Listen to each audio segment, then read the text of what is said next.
Bom, sou engenheiro de transporte público. Muito obrigado pelo convite a este magnífico evento. Para mim é prazer de poder expor várias ideias sobre este tema importante de vinculação, de integração, de urbanismo e de planificação da mobilidade.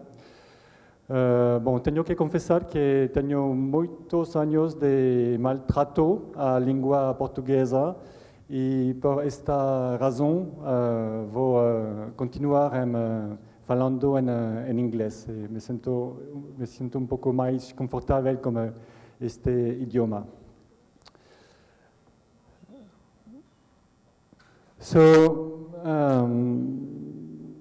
Thank you for staying after the coffee break. That's a very good idea. We will talk not only about metro, but we will talk about hurricanes, about urban ecology, about urban vibrations, and I will try to show you that it can be seen as a whole, that you can earn some money with all those ideas, and more, and that you can change all our cities. As was saying a previous speaker, we are talking about our children and grandchildren, and all of us in this wonderful family of the mobility community, actually we are all dreamers. We want to improve the way people move, but we want to improve the future of our cities. So that we will talk about that. In France, everything starts in Paris, our capital. So we started a metro, as you know, at the end of the 19th century. But very quickly, the main secondary cities were feeling very jealous. So they asked to build a metro. So we had built some metros in the 70s, starting in Lyon, Lille, and Marseille. They are comparatively small cities. We are talking of cities of 1 to 1.5 million inhabitants. And even the comparatively small cities of Toulouse and Rennes, which are not millionaire cities, they decided to build a metro. But so many other cities were feeling jealous in the 80s. How come that all the cities have metro and we don't have anything at all? We only have old buses. You don't love us anymore. So in the 70s, it was decided to rethink the concept of a light metro. Some cheaper metros that might be implemented in some small cities. We are talking about 100,000 inhabitants. So from this point of view, the idea was to rethink completely the old concept of trams. And I think it was a big mistake to use the same word, because for us, the tramways, that was the old tramways, some very small vehicles, 8 or 10 meter long, very slow vehicles. So we use the same word, but actually the concept is completely different. That's at grade metros. We are talking about at grade light metros. Now we have built more than 700 kilometer long new light metros in our cities, and most cities, secondary cities, now own their systems.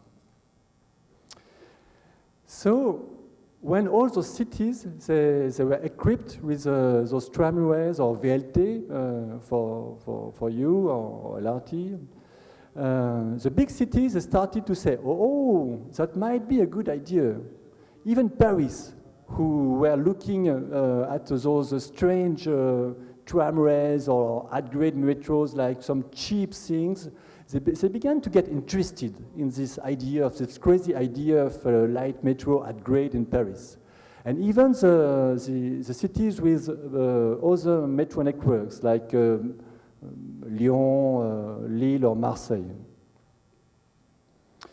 So they were so interested because not only you can transport people with those means of transportation, that's very necessary, of course. We are transport engineers. But moreover, we are going to change completely the pattern of mobility, how you move in the city. And moving, that's very important. Moving is living. If you don't move, well, you are not in such a good shape. So when you talk about changing the way you move in the city, you are talking about how you're going to work, how you're going to study, how you are going to try to fulfill your dreams, how you're going to meet your boyfriend or girlfriends. So we are talking about the daily life of people, and we are changing everything. And moreover, it was proved that those at-grade metros or tramways, they were drastically changing the urban landscape in all the cities. Actually, we think that it's very necessary to see a synergy, a compatibility, a complementarity between all means of transportation, starting with metros and railways, of course. We are talking about huge flows of people, maybe taking 2 or 3 hours of their daily life to commute from remote suburbs to the very centers of towns. And we are talking about important regional and metropolitan challenges.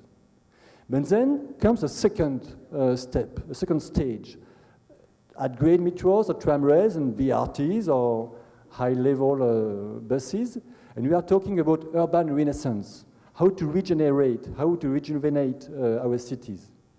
Then comes the priority bus lines, and that's very important to find a very necessary financial equilibrium.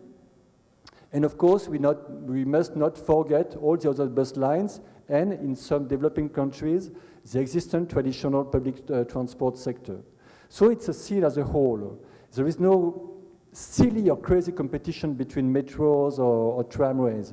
We must find a way to smartly complement both networks.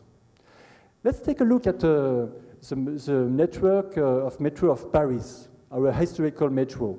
We now have 14 lines, and I'm quite sure that you know that we are building a new double loop in the suburb of Paris, the Grand Paris Express, which will be a very nice connection between all existing lines. And it's, but at the same time, you see, we have built during the last 20 years a full network of tramways, which give some connection between all metro lines, like this circular line, the tramway around the ring road of Paris, tramway des Maréchaux, but also most tramways, they will be used as feeders for the existing of the future metro network. So the idea is that even in big metropolis, you can use smartly a network of tramways to make some smart connection between all radial metro lines, or to use them as feeders. Let's take another example in Lyon. That's a 2 million inhabitant city. So the main metro lines, there are 4 lines, the big thick lines here. And during the 15 last years, they have built a nice complementary network of tramway. So you see it's quite different from the morphology of Paris, because for Lyon, this network is used as a secondary network which will feed some territories which are not directly served by the metro. So the tramway is not really used as a feeder, it's used as a secondary network.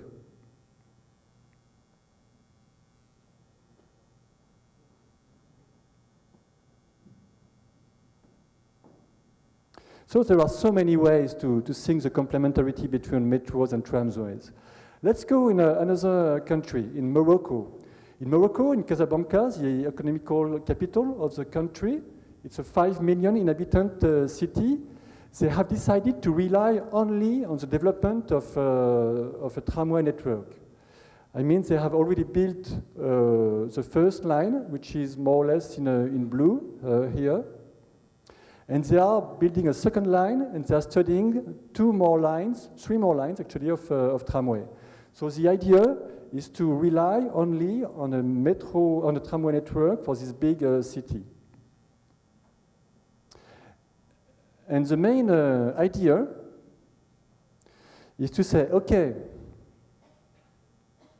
playing darts, it was very nice. What I mean by playing darts is trying to say to everybody, okay, you live in some remote suburbs, and everybody has to gather in the central city, or in the new central business district. So now let's change. Let's forget the old radial pattern, and let's try to play another interesting game, the metropolitan chess game. Let's try to imagine that an interconnected network can use and foster the development on some secondary centers to avoid this crazy pattern of everybody converging to the center of the city. So actually in Casablanca, they took this decision. Too many people converging on the old city center to the Menida. And now they are really trying to develop some new job and employment business. That's the old dream of all urban and transport planners, how to be sure that people can live and work and consume at the same place. But they are doing it. They are not dreaming only about it, but they are doing it right now.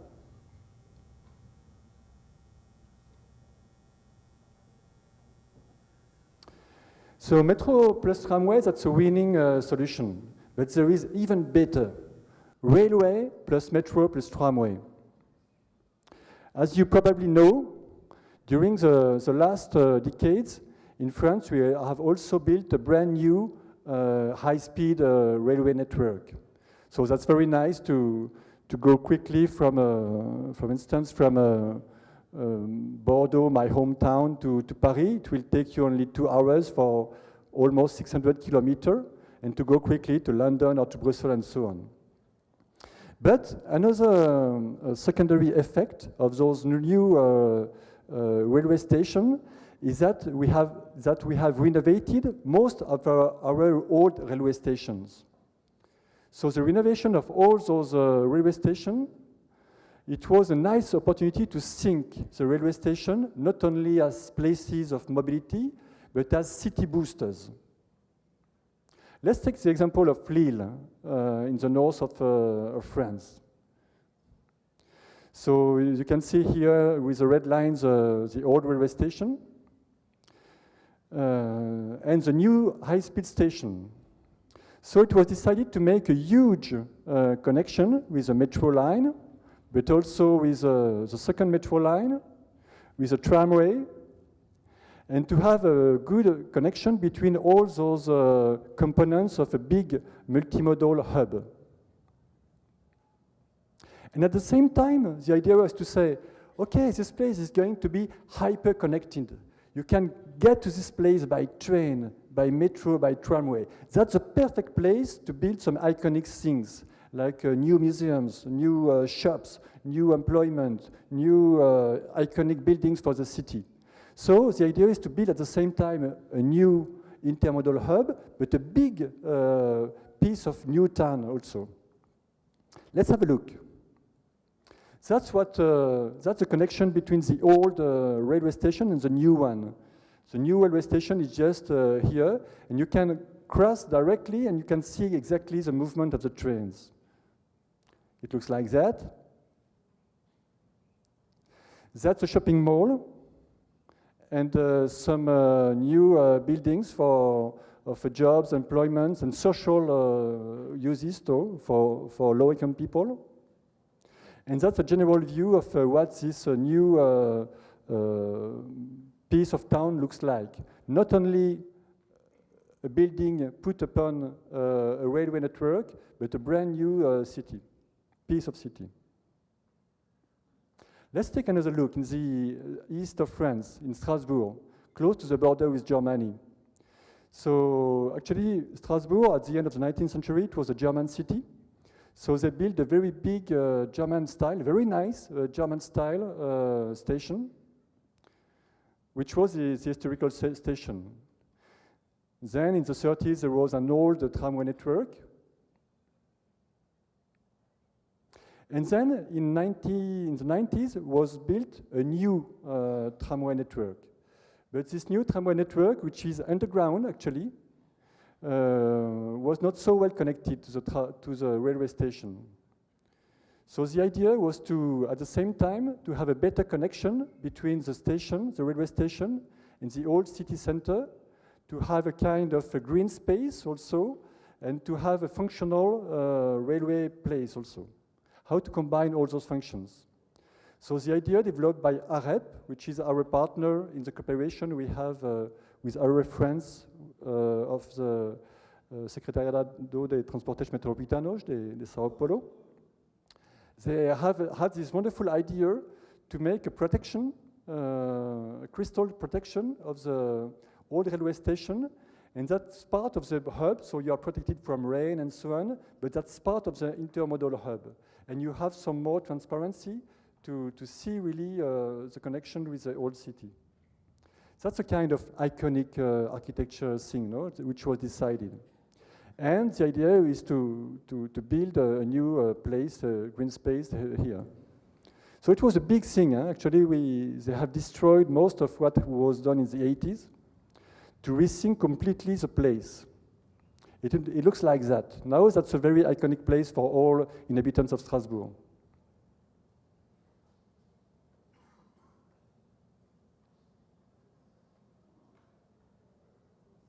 And eventually, the last example for the regeneration of those railway stations, that's my hometown. That's how it looked previously. So you can see the train coming through the river and the old 19th century railway station. That was already a big multimodal hub with a VLT, a tramway coming here, with some taxis, some buses, interurban buses, some park and ride, and so on. And that's a connection with the VLT. Actually, 20 years ago, like most railway stations, the place, the square between in front of the railway station was full of overcrowded with cars. So we decided to get rid of all cars, to have a new pedestrian area which is fully compatible with the tram. Then arrived the high-speed train. So the old station was completely regenerated. There was the creation of a new secondary station at the same place. Looks like that. But what's very interesting is that it was like in Lille, it was decided to build a new town around this railway station. And this big multimodal hub, high-speed train, tramways, buses, shared bicycle, and so on, it should be completely connected with a new city. This new city, that's high-level jobs, but also a high number of dwellings for inhabitants, with a green space. And actually, to design and to implement this project as a whole, it was decided to create a special public company which is in charge not only of the regeneration of the railway station, but which is also in charge of all the urban renewal on both sides of the river. Actually, they work on a very big territory. The railway station is just here. They are in charge of changing everything on this side of the river and on the other side. So we talk about maybe 4 kilometers and maybe 3 or 4 kilometers. So that's a very big urban area, which is part of an integrated transport, mobility, and urban project. So they don't only deal with urban planners and architects, they also deal with new job providers. They are talking about a new generation economy, how to attract some young talented people to be sure that they will settle in Paris rather than in Madrid, or Barcelona, or Paris. This is the idea, to attract them in Bordeaux, to be sure that they will settle in Bordeaux. So there are some kind of, it's like a local governance, you know, of all the territory.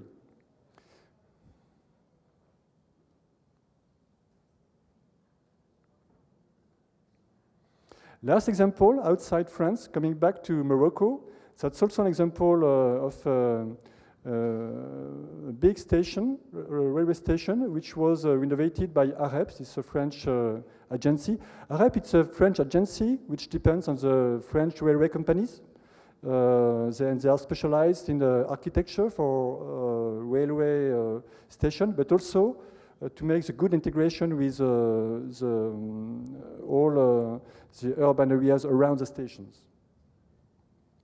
So as I told you, Casablanca, they made this challenge of relying only on tramways to serve the city. And the Casa Port station, that's the main railway station of the city. So actually they made it completely new.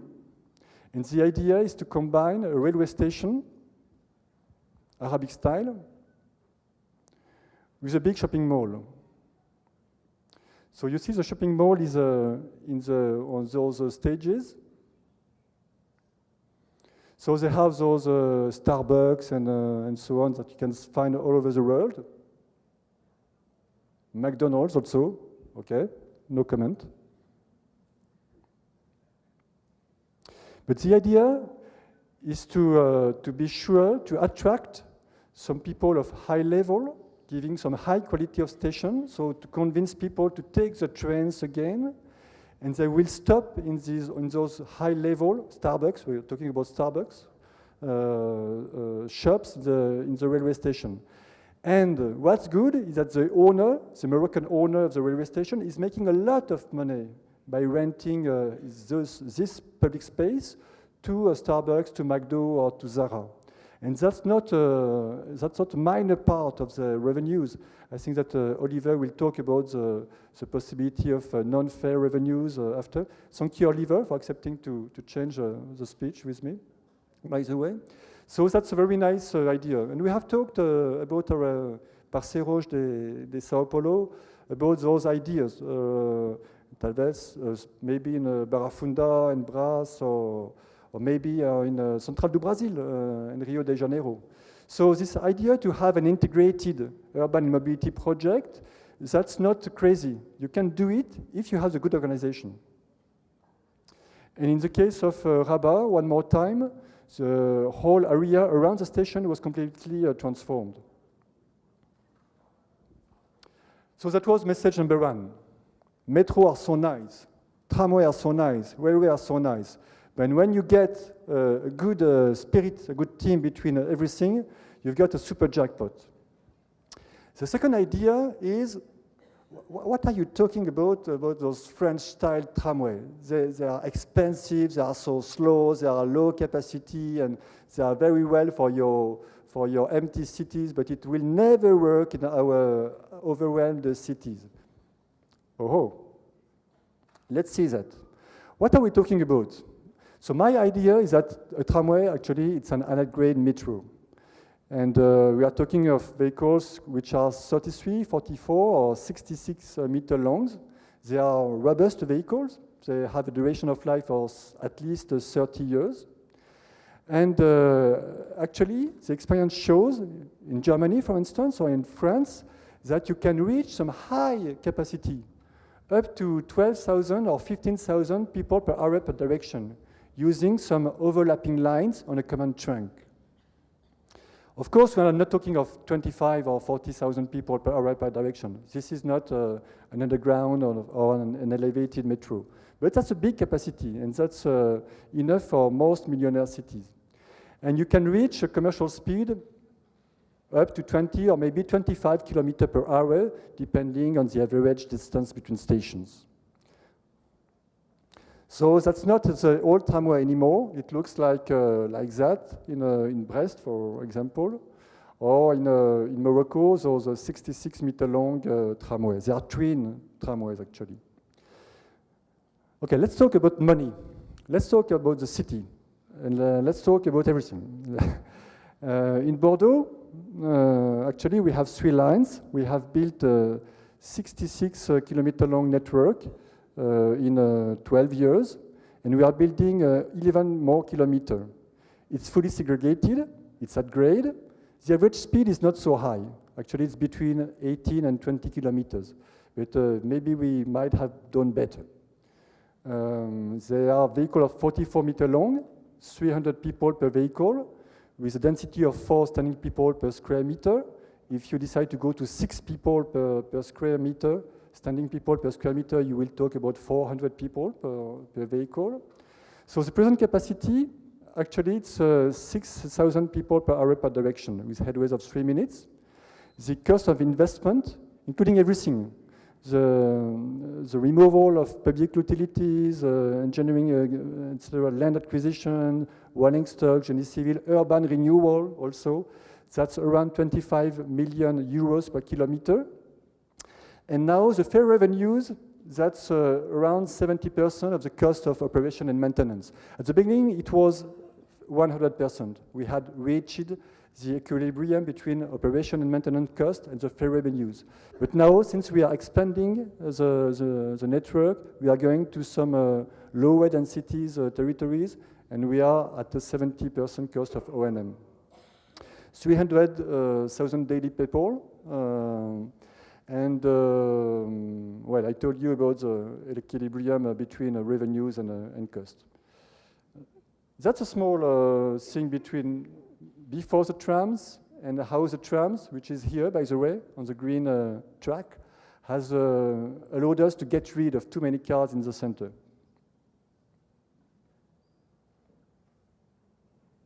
Before, no contact with the river, people disconnected from the nature.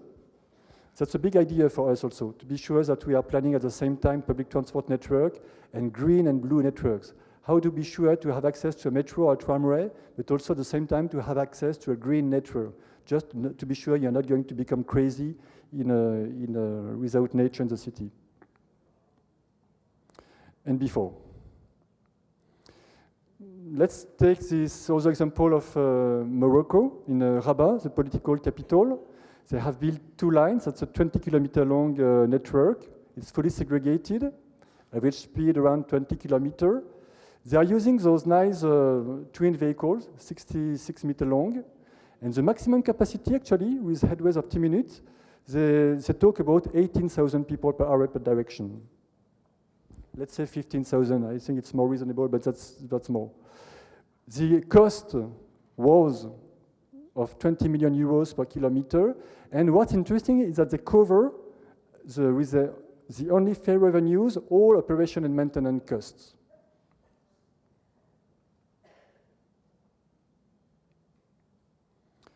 So often people think that tramway are very nice to transport people from A to B, but the main idea is that you can use those tramways to get rid of cars, or to get rid of too many cars in the city centers or in the suburbs or in the secondary centers. Get rid of cars, it's giving another solution with metros and upgrade metros or tramways, but giving more public spaces to walk or to take a bike.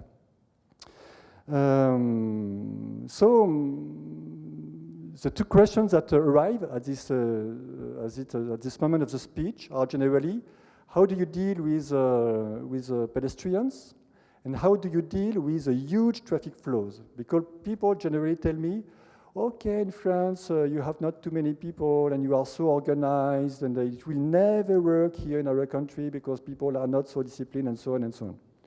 Let's take a look. So now we are in Rabat.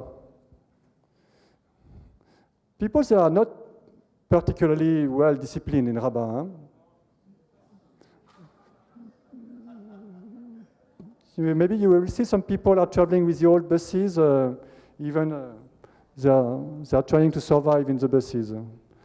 So those crossroads, they are very, very busy. But actually, they managed to give almost, you see the tram, it stopped here. Ah, merde.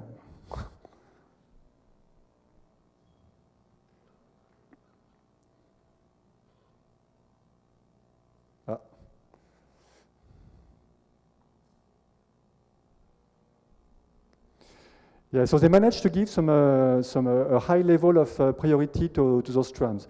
And actually, to have those trams of 60 meters long crossing the crossroads, it will only take you 20 to 22 seconds, actually. So that's not a lot. And in this crossroad, we are talking of 60,000 cars per day passing in this crossroad. And they can do it. Well, you get the message. It's possible even with all sorts of... Another example, that's a small movie I took last month in August. That's a major crossroad also, kind of roundabout in a Rabat. So you see, the tramway, 66 meters long, they will cross, and as soon as the tramway will cross, we will give priorities, the green light to the cars. Actually, the green light will be given to the cars before the complete exit of the tramway, so we won't lose any time, 20 to 22 seconds. And very often, when you operate with high headways, statistically speaking, you will have two tramways crossing at the same time. So it's okay, it works. You have many examples all around the world. Well, I won't go too much into detail about the high level of priority. It works.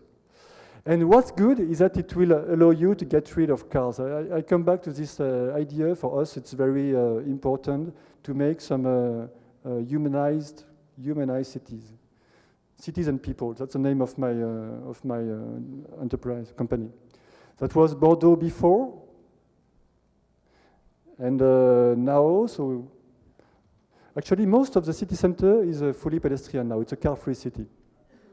Before and after, well, you get the idea. I will go quickly.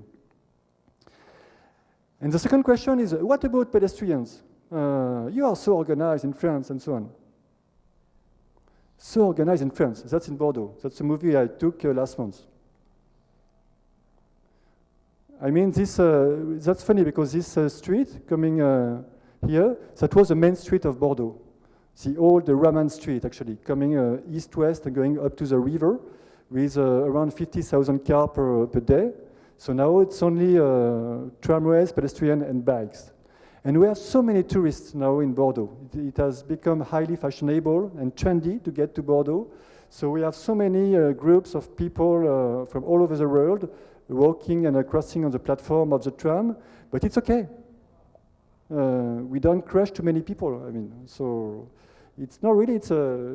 Of course, the tramway will be operated with a maximal speed of maybe 17 or 18 kilometers per hour, but it works. So that's an example of how those multiple flows of pedestrian, bikes, strollers, and so on can cope with the trams in a heavily busy old city center.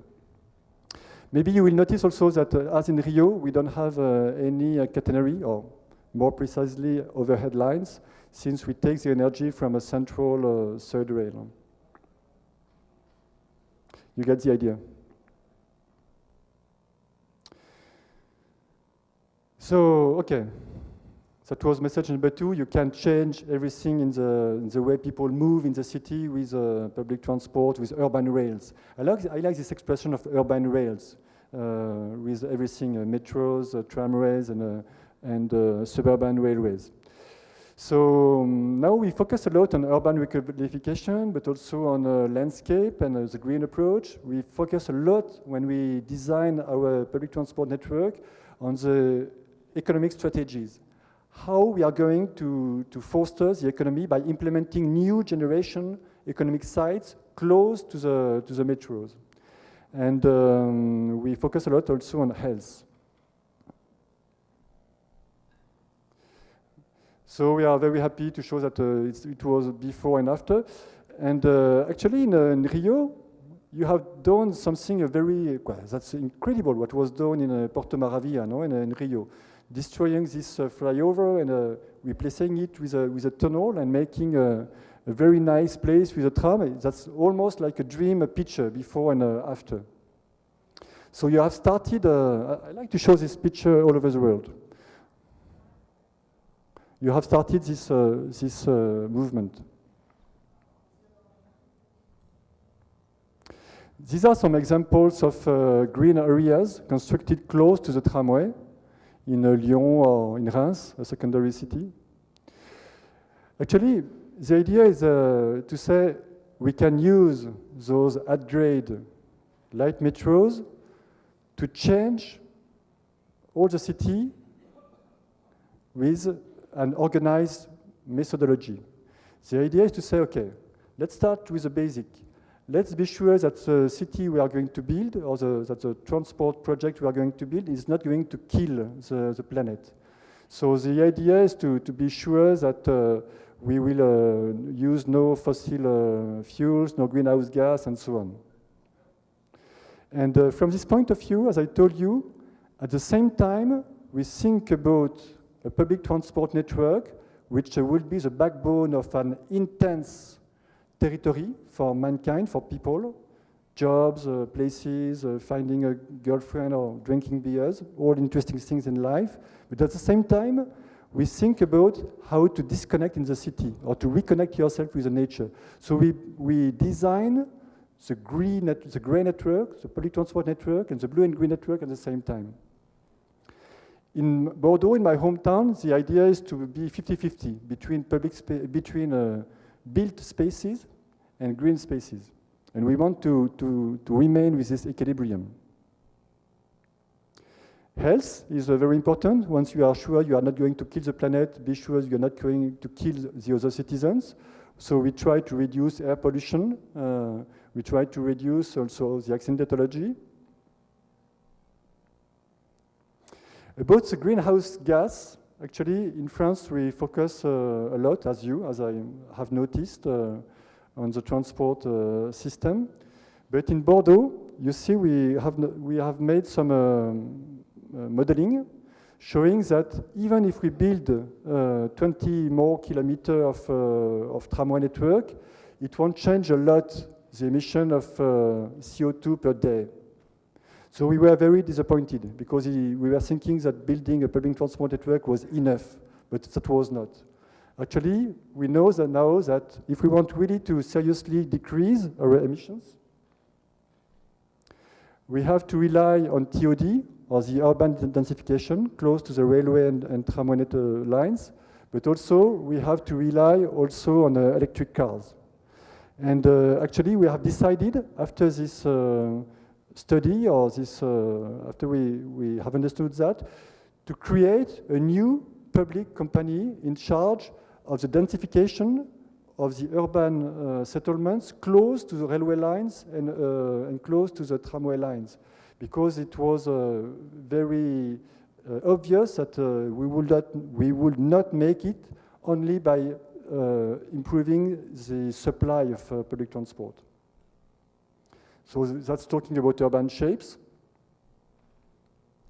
That's our strategy. That's how we are going to locate the new inhabitants between 2015 and 2025, the red spots, only or almost close to the new lines of tramways or close to the existing railway lines.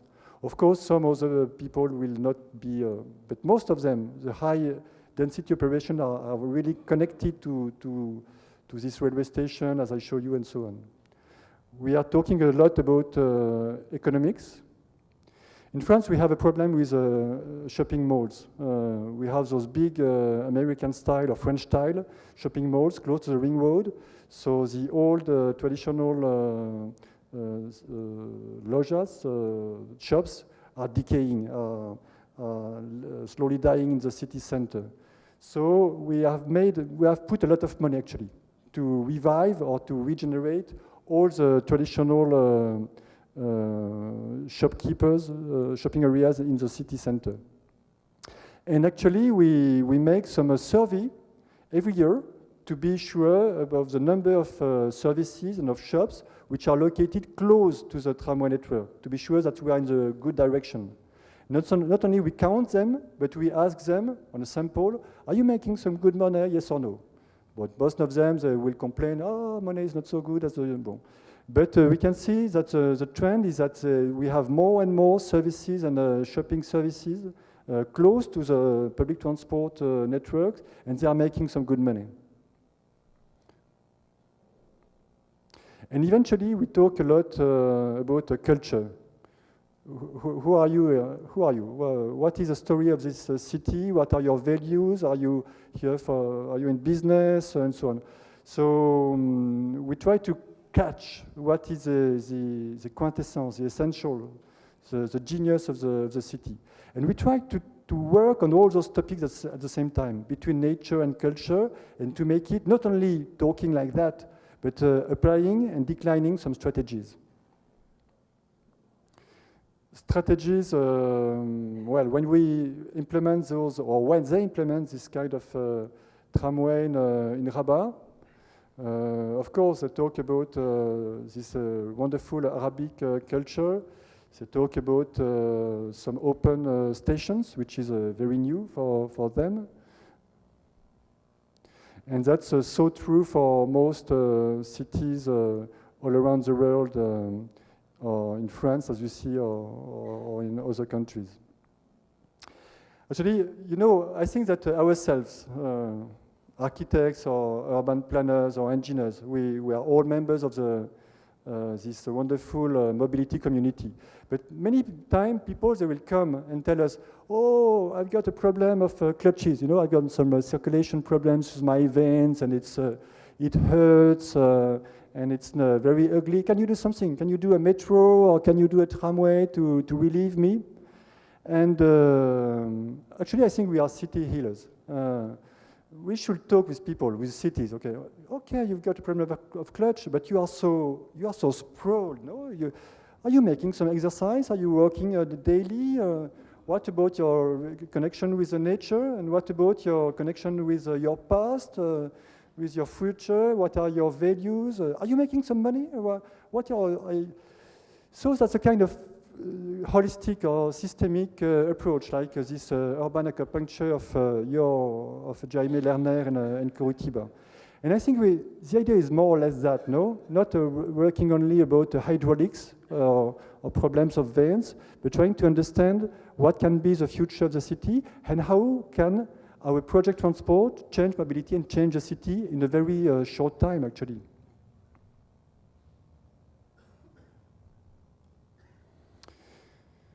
So cars, thermic cars or electric cars. It's true that in the past it was the James Dean syndrome, no? The symbol of freedom and so on. But now we are entering in a very new mobility world. We are talking of Uber, shared bicycles, public transport, shared vehicles, many apps. Our children, or my children at least, now they know how to find easily their way between combining a shared bike, a bus, maybe a metro, and so on, which would have been completely impossible for me 10 years or 5 years ago, which is still impossible for me, actually. So we are entering into this new mobility paradigm, but I have the idea that public transport and urban rails, metros, railways, and tramways or VLT, they are the core of they are the backbone of the mobility, and they are the backbone of the future cities. We are not on the same level as Uber. I mean, Uber, they are not building for centuries. We are building cities for centuries. We are building metros for decades and centuries. So we are not a piece among others. We are the backbone. We are the backbone of mobility. And one thing is sure, if we do not get rid of fossil cars quickly in the next 20 years, there is this idea in France or maybe or in Norway or maybe in China to get rid of, to ban thermic car within the 2 or 3 next decades. Let's see if we do not get rid of those fossil cars, maybe the planet will get rid of us. That's the idea. So what we are doing all together, it's not only transporting people, but changing cities and helping to protect not the planet, because the planet will do very good without us, but trying to protect our children and grandchildren. So thank you very much for your attention.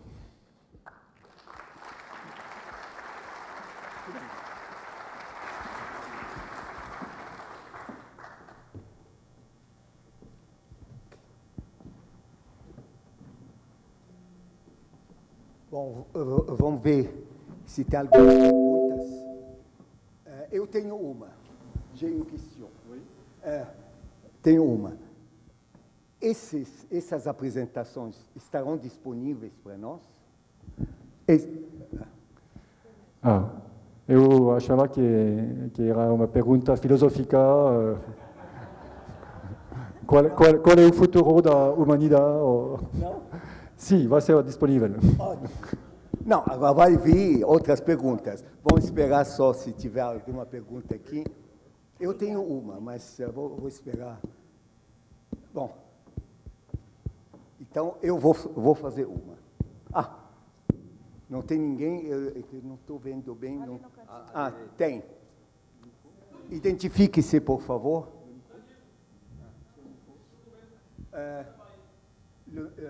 Como que você... Não tem... Sim. Mas precisa ter microfone.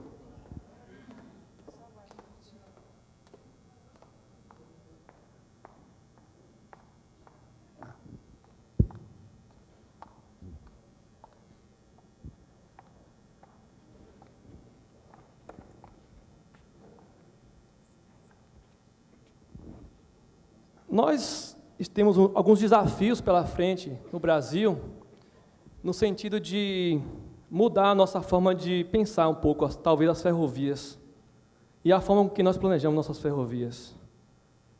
Talvez a gente pense primeiro a carga, esqueça o passageiro, ou quando se pensa passageiro, a gente pensa basicamente transporte metropolitano, transporte urbano metroviário. E a gente sabe, por exemplo, que países como a França, o transporte de passageiros convive em uso misto com as redes de transporte de carga. Então, como pensar primeiro também o passageiro, no sentido do trem intercidades, dos trens que possam integrar cidades, compondo uma rede de transporte, para que a gente possa migrar o usuário que está no ônibus, que está nos carros, que compõem as estradas, que cada vez mais precisam de espaço e mais espaço. A gente vê São Paulo aqui, as saídas de São Paulo são congestionadíssimas. E não temos a capacidade de implementar uns transportes sobre trilhos para conectar as cidades, porque nosso pensamento no país busca primeiro a carga.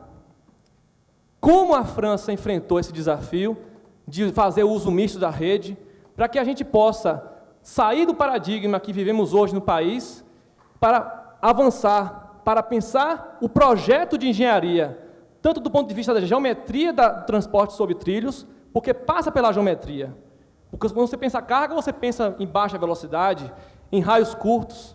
Portanto, pensar o passageiro integrado com a carga é pensar em inclinações pequenas, mas também em raios longos, para você ter velocidade competitiva com o sistema rodoviário, que ganha do sistema ferroviário na capilaridade. Como a França enfrentou essa migração para o passageiro, de modo que possa conviver bem e para que possa compor o elemento compor o produto que seria a ferrovia, o produto que possa ser implementado em uso misto, e para que isso possa evoluir de forma mais sustentável para o sistema de passageiros sobre trilhos, no país como um todo, formando uma rede. Essa é a pergunta.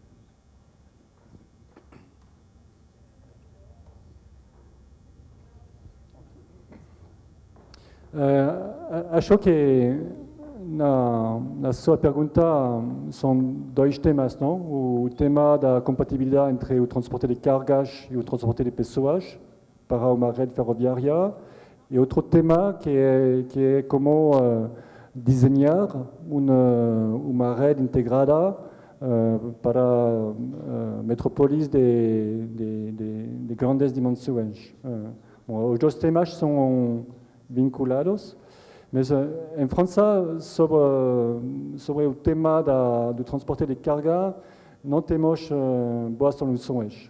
Ou seja, que intentamos trabalhar como uma rede ferroviária de transporte de cargas, mas não é significativo. A maioria das cargas estão transportadas como um sistema rodoviário, e o pouco de tráfico de carga perde muito dinheiro em França. Então, falamos deste sistema de autopista, de desenvolvimento de uma rede ferroviária de cargas desde décadas, mas até agora é um fracasso. E, pelo tanto, a boa coisa é que a rede ferroviária é disponível para outros usos, não? E podemos utilizar estas redes ferroviárias para transporte para as deslocações de pessoas em várias escalas. Mas quero dizer também que em França, bom, a operação da rede ferroviária é uma operação que não é rentável e que custa muito dinheiro ao setor público. E agora estamos trabalhando sobre um sistema de light rail, ou de trem ligeiro, que são mais ou menos tranvias suburbanos ou regionais, e que são operados com um custo de operação de mantenimento que é inferior de 40% ao custo constatado quando a rede regional é operada pelo operador nacional tradicional. Isso, esta ideia de inventar ou de reinventar os trenes ligeiros dos anos 30, que existiam em todas as regiões de França, é um fenômeno que se desenvolve agora muito rapidamente. O custo de investimento é muito baixo. Falamos de uma via única sob balastro, talvez com eletrificação, mas talvez com diesel também, e como uma possibilidade de interconexão, ou de tram-trem, de interconexão diretamente com a rede ferroviária urbana do tramvia, do VLT.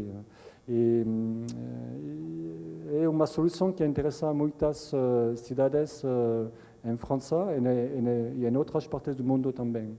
A recuperação das velhas, das antigas vias férreas que são subutilizadas. Tem uma pergunta aqui.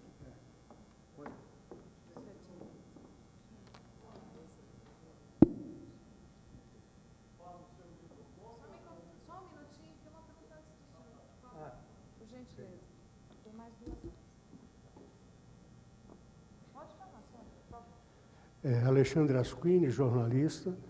O senhor apresentou aqui exemplos da utilização dos sistemas na França e no norte da África, citou também o Rio de Janeiro. Eu perguntaria, o senhor tem experiência, conhecimento de exemplos desse tipo em outros países da América Latina?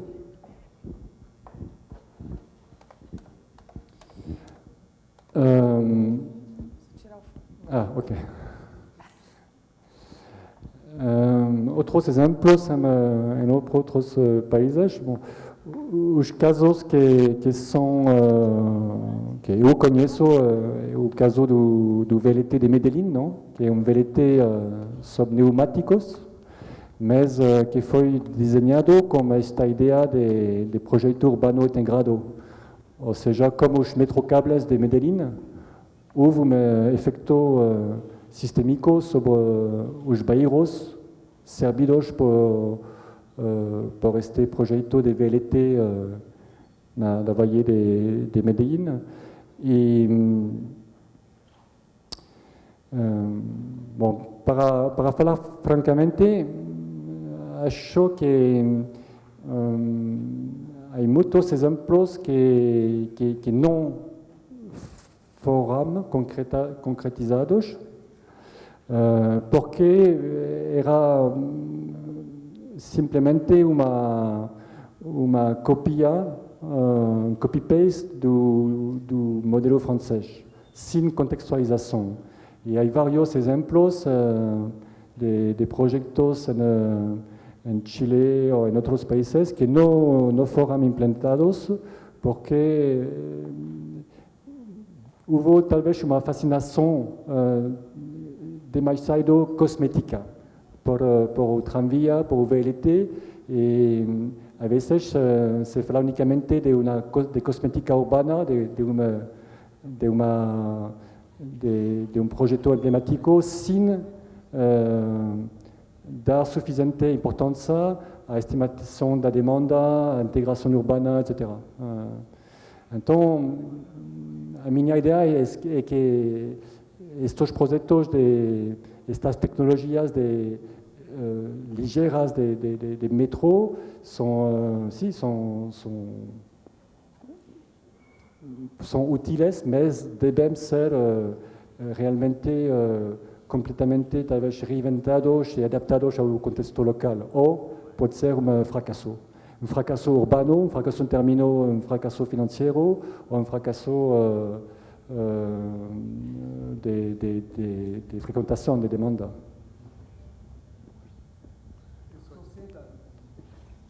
Estou sendo avisado que... Vamos ser um pouco mais breves? Vamos fazer as perguntas. Tem mais duas perguntas. Quem gostaria de fazer pergunta? Porque nós não queremos comprometer a palestra seguinte, então nós queríamos não apressar, mas... rápida, resposta rápida. Tá. Ok, então... Eu vou... Bom, boa tarde, meu nome é Eduardo, trabalho no metrô de São Paulo, e sou diretor do Sindicato dos Metroviários.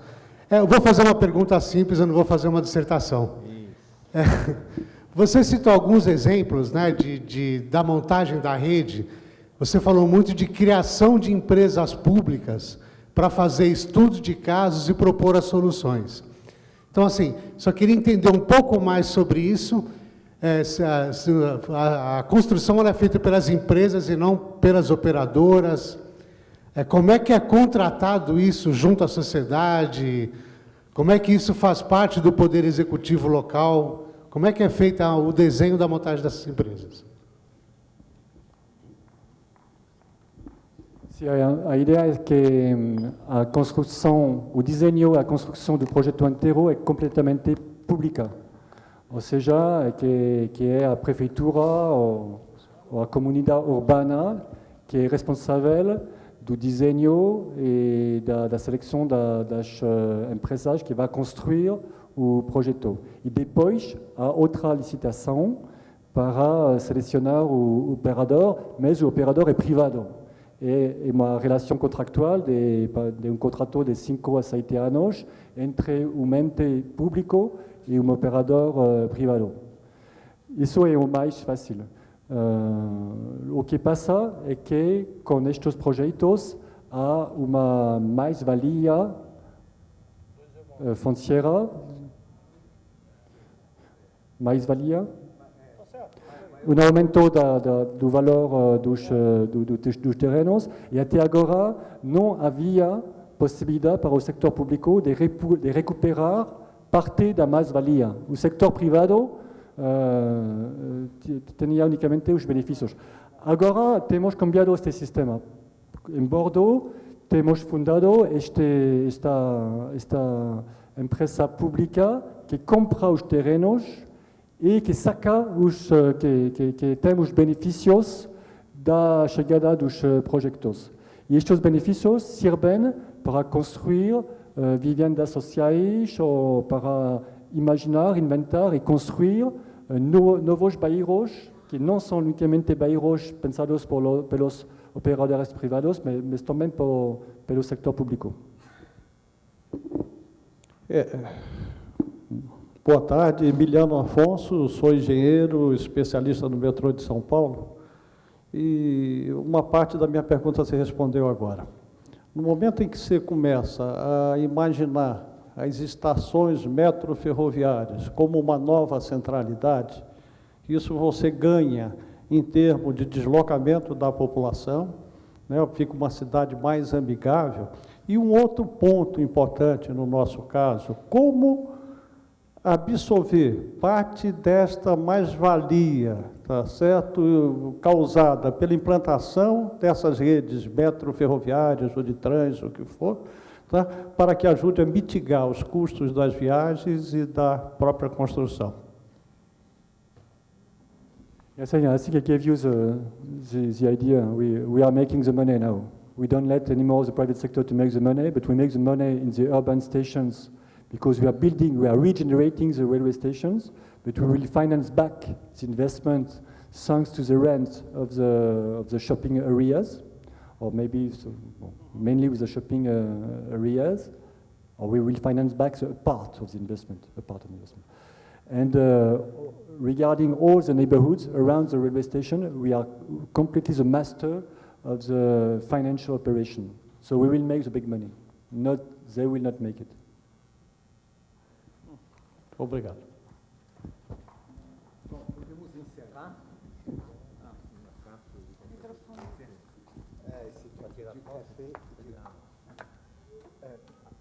Esse café brasileiro. Café brasileiro é uma... enfim, a IMESP oferece esse mimo. Muito obrigado a todos. Até logo. Só tenho que dizer que estamos em uma muito boa colaboração com o STM de São Paulo e também de Rio de Janeiro, e que um conjunto desta operação está apoiada pela Agência Francesa de Desenvolvimento, que é um sistema bancário, mas que é também uma agência que traz ideias, know-how e intercâmbios entre pessoas. Muito obrigado.